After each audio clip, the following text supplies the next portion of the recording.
अस्सलातु वस्सलामु अलैका या रसूल अल्लाह व अला आलिका व अस्हाबिका या हबीब अल्लाह। अस्सलातु वस्सलामु अलैका या नबी अल्लाह व अला आलिका व अस्हाबिका या नूर अल्लाह।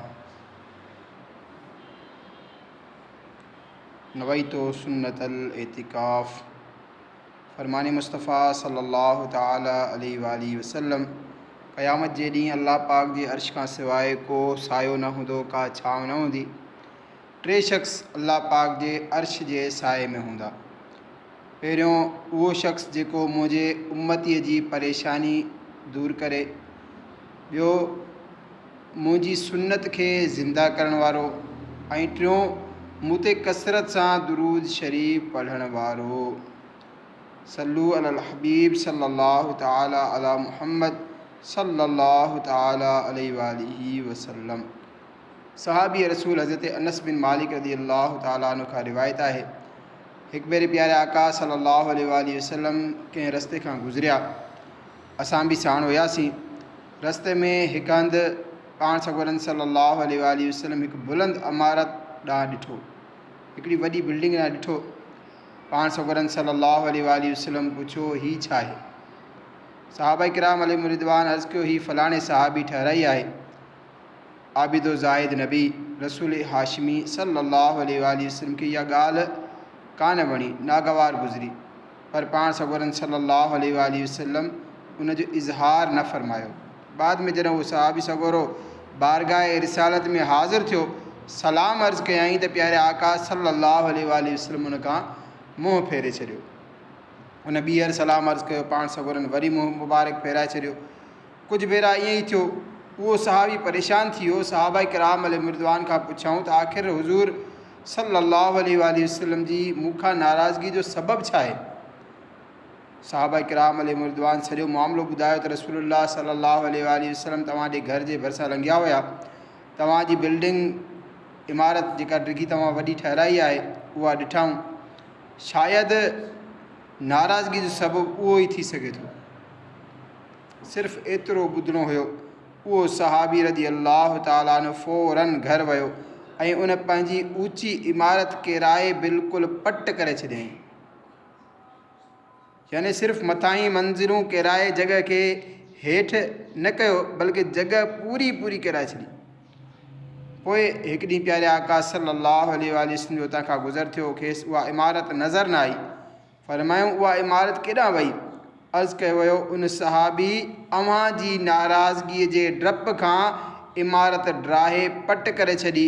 उन ते पाण सॻोरनि सल्लल्लाहु अलैहि वसल्लम फरमायो, ॿुधी छॾियो, बेशक हर इमारत उन जे मालिक जे लाइ वबाल आहे, अलबत्ता जेका ज़रूरत जे लाइ बणाई वई हुजे।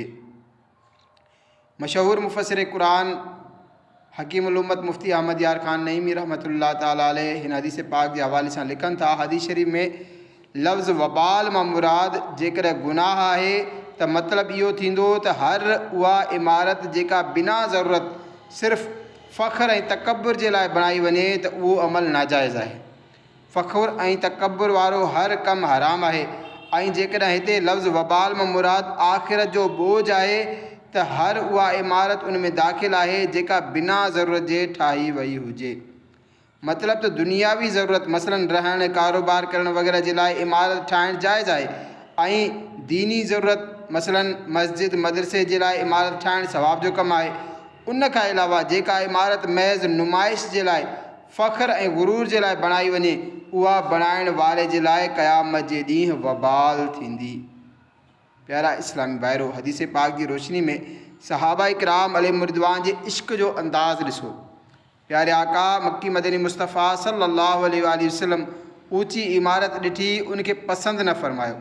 उन ते पाण सॻोरनि सल्लल्लाहु अलैहि वसल्लम इहो बि न फ़रमायो त हीअ इमारत बणाइणु जाइज़ न आहे। उन सहाबी खे किराइण जो हुकुम बि न ॾिनऊं, बल्कि सिर्फ़ु नाराज़गी जो इज़हार ई फ़रमायूं। उन सहाबी खे सिर्फ़ु अंदाज़ो ई थियो त शायदि पाण करीम सल्लल्लाहु अलैहि वसल्लम जी नाराज़गी जो सबबु इहा इमारत हूंदी।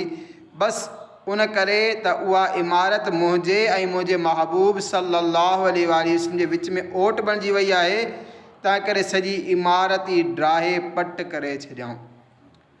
उहो बि न सोचाऊं त पाण सगुरन सल्लल्लाहु अलैहि वसल्लम खे सिर्फ़ु ऊचाई बुरी लॻी हूंदी, तंहिं करे सिर्फ़ु मथियूं कुझु मंज़िलूं किराए छॾियां थो।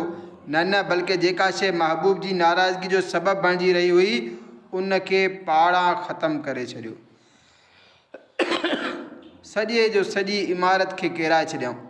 इहो बि न सोचाऊं त मूं एतिरो पैसो ख़र्च करे इमारत तयारु कई आहे, इहो बर्बादु थी वेंदो। सिर्फ़ु उहो ॾिठऊं त महबूब हिन सबबु नाराज़ आहिनि, लिहाज़ा सॼी इमारत किराए पट करे छॾियऊं। छो? सिर्फ़ु सिर्फ़ु महबूब ख़ुदा सल्लल्लाहु अलैहि वसल्लम खे राज़ी करण जे लाइ। सुभान अल्लाह। उनखे चवंदा आहिनि सचो आशिक़। करूं तेरे नाम पे जां फिदा, करूं तेरे नाम पे जां फिदा, न बस एक जां दो जहां फिदा, दो जहां से भी नहीं जी भरा, करूं क्या करोड़ों जहां नहीं। ये आशिकाने रसूल सिर्फ़ ही हिकु वाक़ियो न आहे, सहाबा किराम जी ज़िंदगी में अहिड़ा वीहारो वाक़िया मौजूदु आहिनि जिन मां ख़बर पए थी त सहाबा किराम प्यारे आका सल्लल्लाहु अलैहि वसल्लम जी नाराज़गी खां डिॼंदा हुया ऐं पाण सगुरन सल्लल्लाहु अलैहि वसल्लम खे राज़ी करण जी ख़ातिर जानो माल ऐं औलाद सभु कुझु क़ुर्बान करण जे लाइ तयारु हूंदा हुया। हिन में असांजे लाइ सबक़ु आहे, हर उहा ॻाल्हि, हर उहो कमु, हर उहो नज़रियो, हर उहो अंदाज़, हर उहा आदत जेका रसूल ख़ुदा अहमद मुजतबा मुहम्मद मुस्तफ़ा सल्लल्लाहु अलैहि वसल्लम जी नाराज़गी जो सबबु बणिजी रही हुजे, हिकु मुसलमान जो शान इहो ई आहे त उन ॻाल्हि खे, उन कमु ऐं उन आदत खे यकदमि छॾे करे पंहिंजे आका व मौला सल्लल्लाहु अलैहि वसल्लम खे राज़ी करण जी फ़िक्र में लॻी वञे। छो त जनाब मुस्तफ़ा हों जिससे नाख़ुश नहीं मुमकिन हो उससे ख़ुदा ख़ुश। प्यारा इस्लामी भाइरो, यकीनन कामयाब उहो ई आहे जेको अल्लाह पाक ऐं उनजे प्यारे महबूब सल्लल्लाहु अलैहि वसल्लम खे राज़ी करण में कामयाब थी वियो। ऐं असल में नाकाम उहो ई आहे जेको अल्लाह ऐं रसूल खे राज़ी करण में नाकाम थी वञे। अल्लाह पाक क़ुरान मजीद में इरशाद फरमाए थो, तर्जुमो कंज़ुल इरफ़ान, हालांकि अल्लाह ऐं उनजो रसूल हिन ॻाल्हि जा वधीक हक़दार आहिनि त माण्हू उन्हनि खे राज़ी रखनि। यकीन मञो वॾे नुक़सान में आहे उहो बानो जंहिंखां शफ़ात फ़रमाइण वारा आका सल्लल्लाहु अलैहि वसल्लम ला तालुक़ी जो इज़हार फ़रमाइनि। उन जी दुनिया बि बर्बादु आहे, आख़िरत बि बर्बादु आहे। उन करे असां ते लाज़िम आहे त पंहिंजी ज़िंदगी जे हिकु घड़ी, हर हिकु घड़ी, हर ॾींहुं, हर राति, हर मिंट, हर कलाक अल्लाह ऐं रसूल जी फ़रमान, अल्लाह ऐं रसूल जी रिज़ा वारनि कमनि में गुज़ारियूं ऐं हर उहो कमु जंहिंसां प्यारे आका सल्लल्लाहु अलैहि वसल्लम बेज़ारी जो इज़हार फ़रमायो आहे उन खां बचण जी भरपूर कोशिशि कयूं। केतिरनि ई हदीसनि में अहिड़े क़िस्म जा इरशाद मौजूदु आहिनि त जेको बानो फ़लाणो कमु करे या फ़लाणो कमु न करे, लईस मिन्ना, उहे असां मां न आहिनि, यानी उहे असांजे तरीक़े ते न आहिनि, असांजे प्यारनि मां न आहिनि, या असां उन्हनि खां बेज़ार आहियूं। अचो हिन मज़मून जूं हदीसूं ॿुधूं था ऐं नियत कयूं था त अहिड़नि कमनि खां बचंदासीं ऐं अल्लाह ऐं रसूल सल्लल्लाहु अलैहि वसल्लम खे राज़ी करण जी भरपूर कोशिशि कंदासीं। सरकार आले वकार सल्लल्लाहु अलैहि वसल्लम फरमायो, लईस मिन्ना मन लम यतगन्न बिल क़ुरान, यानी जेको ख़ुशि इल्हानीअ सां क़ुरान न पढ़े उहो असां मां न आहे। अलहाज मुफ्ती अहमद यार ख़ान नईमी रहमतुल्लाह ताला अलैह हिन हदीस शरीफ़ जी शरह में फ़रमाइनि था, यतगन्न जी माना आहे ख़ुशि इल्हानी ऐं चङे लहजे सां पढ़णु। हिन मां मालूम थियो बुरे आवाज़ वारो बि वस आहर उम्दगी सां क़ुरान शरीफ़ पढ़े जो ख़ुशि आवाज़ी क़ुरान करीम जो ज़ेवर आहे। हिकु हंधि मुफ्ती साहिबु रहमतुल्लाह ताला अलैह लिखियो आहे, हिकु ई शख़्स पंहिंजो आवाज़ बुरो बि कढी सघे थो ऐं कुझु चङो बि। मतिलबु हीअ आहे त जेको बानो जेतिरो सुठे आवाज़ सां तिलावत करे सघे थो ओतिरे सुठे आवाज़ सां तिलावत करे। इहो मतिलबु न आहे त जंहिंजो आवाज़ चङो न आहे उहो तिलावत ई न करे। त प्यारा इस्लाम हदीस शरीफ़ में आहे त जेको चङे आवाज़ सां, चङे लहजे सां क़ुरान करीम जी तिलावत न करे उहो असां मां न आहे। पर अॼुकल्ह गौर कयो, असां त हिन खां बि हिकु क़दम अञा पोइते आहियूं। पुछणु या हथु मथे कराइणु मुनासिबु न आहे। असां मां हर शख़्स पाण ई गौर करे त असां क़ुरान करीम जी केतिरी तिलावत कयूं था। अफ़सोस महीननि जा महीना गुज़री वेंदा आहिनि, क़ुरान करीम जी तिलावत करण त परे जी ॻाल्हि, उन जी ज़ियारत करण जी बि तौफ़ीक़ नाहे मिलंदी। काश असां क़ुरान करीम जे अल्लाह पाक जे हिन पाकीज़ा कलाम जी क़दुरु कयूं। अल्लाह पाक असांखे अखियूं ॾिनियूं आहिनि, ज़िबान ॾिनी आहे, आवाज़ अता फ़रमायो आहे, उन्हनि अखियुनि सां क़ुरान करीम जी ज़ियारत कयूं, उन ज़िबान सां अल्लाह पाक जे पाकीज़ा कलाम जी तिलावत कयूं। इंशा अल्लाहुल करीम ज़िंदगी में सुकून अची वेंदो। अल्लाह पाक चाहियो त सीनो क़ुरान जे नूर सां रोशन थींदो, दुनिया बि संवरजी वेंदी, आख़िरत बि संवरजी वेंदी इंशा अल्लाह। रिवायत में अचे थो हिकु भेरे साहबी हज़रत अब्दुल्ला बिन मसूद रज़ी अल्लाह ताला अन्हु किथां खां गुज़री रहिया हुया। ॾिठऊं त हिकु ॻाइणो निहायत सुरीले आवाज़ सां ॻाए रहियो आहे। पाण फरमायूं काश इहो आवाज़ु क़ुरान शरीफ़ जी तिलावत जे लाइ इस्तेमालु थिए हा। एतिरो चई करे पाण रज़ी अल्लाह ताला अन्हु तशरीफ़ खणी विया। बाद में जॾहिं उन ॻाइणे खे ख़बर पई त हज़रत अब्दुल्ला बिन मसूद रज़ी अल्लाह ताला अन्हुमा हितां खां लंघिया हुया ऐं पाण रज़ी अल्लाह ताला अन्हुमा हीअ ॻाल्हि चई विया आहिनि, उन ते तमामु घणी उनखे शर्मिंदगी थी। संदन प्यारो जुमिलो उनजे दिलि में लही वियो। उन फ़ौरन सची दिलि सां तौबा कई ऐं हज़रत अब्दुल्ला बिन मसूद रज़ी अल्लाह ताला अन्हुमा सां गॾु रहणु लॻा। कुझु ई अरसे में क़ुरान करीम जा आलिम ऐं कारी बणिजी विया।